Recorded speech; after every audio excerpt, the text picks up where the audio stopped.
Everyone, good morning, welcome to my channel lovely Rikta. আর আমি রিক্তা চলে এসেছি তোমাদের সামনে আমাদের একটি ব্লগ নিয়ে। এখন কিন্তু ঘড়ির কাঁটায় বাজে প্রায় 11টা। দুষ্টুমা একটু আগে ঘুম থেকে উঠলো আর আমি বিছনা টিছনা তুলে ওকে লেবু দিয়ে বসিয়ে আমি এখন ওর বইগুলো সেলাই করতে বসেছি। সব বইগুলো ছিঁড়ে গেছে, মলাট ছিঁড়ে গেছে, পিন থেকে সমস্ত পেজ খুলে খুলে আসছে, তো সেগুলো ঠিকঠাক করলাম। মলাটটা পরে দেবো কারণ ঘরে নেম প্লেট নেই।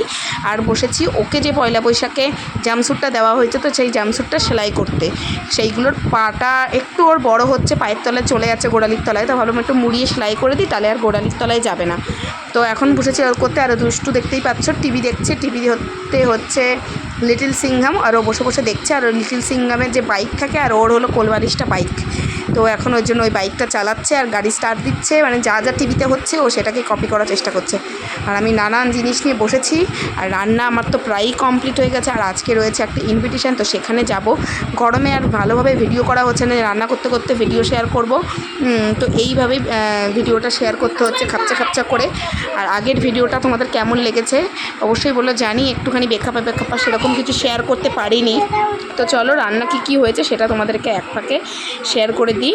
যেহেতু আজকে শনিবার, তো সেই জন্য এখানে হচ্ছে উস্তে আলু ভাজা, বেগুন ভাজা, আর হাঁড়িতে রয়েছে ভাত, আর কেটে রেখেছি সুরজিতের জন্য শশা, আর এখানে রয়েছে একটুখানি টমেটোর ডাল, আর রয়েছে পটল আলু দিয়ে পনিরের একটা রসা রসা তরকারি।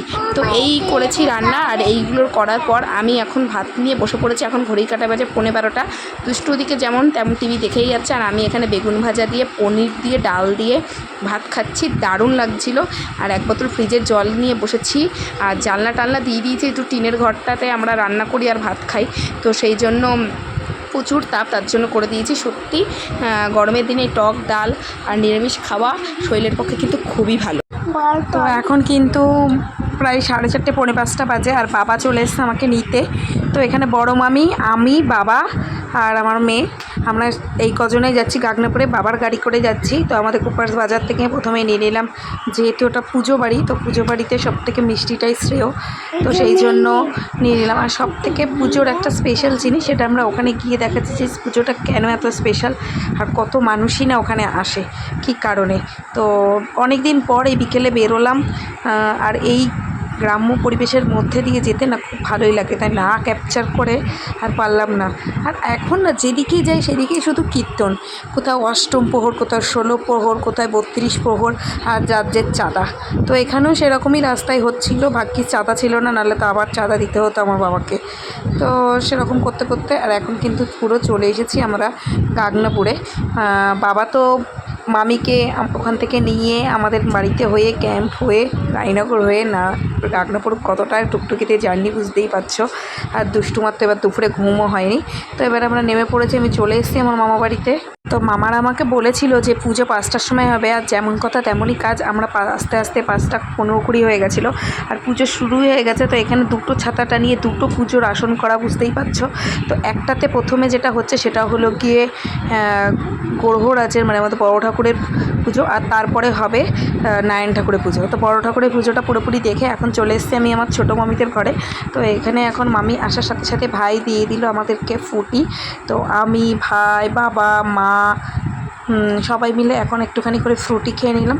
আর ফ্রুটি খাওয়ার পরেই ছোটো মামির ঘরেই, যেহেতু বাইরে বিভৎস গরম, তো বাইরে থাকা যাচ্ছিল না। আর গরমে কে দুবেলা চা খাচ্ছে অবশ্যই আমাকে কমেন্টস করে জানো। আমি কিন্তু এখন চাই খাচ্ছি, কত বড় কাপে দেখলে। আর এখন একটা স্পেশালি এখন নারায়ণ পুজো হয়ে গেছে, এখন নারায়ণ ঠাকুরটাকে ঘরে নিয়ে যাওয়া হবে। তো দেখো কি হয়। যতগুলো ঘর আছে সব ঘরে ঘরে একটু করে নিয়ে গিয়ে সিংহাসনে নারায়ণের আসনটা ঠেকিয়ে নিয়ে লাস্টে বড় মামিদের ঘরের ঠাকুরের আসনের ওখানে নারায়ণটাকে রাখা হবে।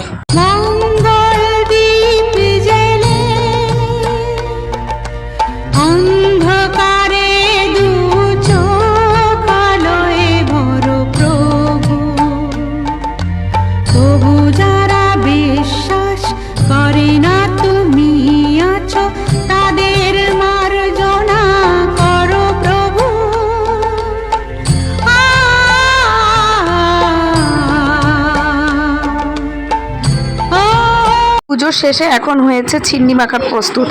দেখতেই পাচ্ছ কত বড় বড় জিনিস নিয়ে হয়েছে, কারণ প্রচুর লোকজন আসে পাড়ার থেকে।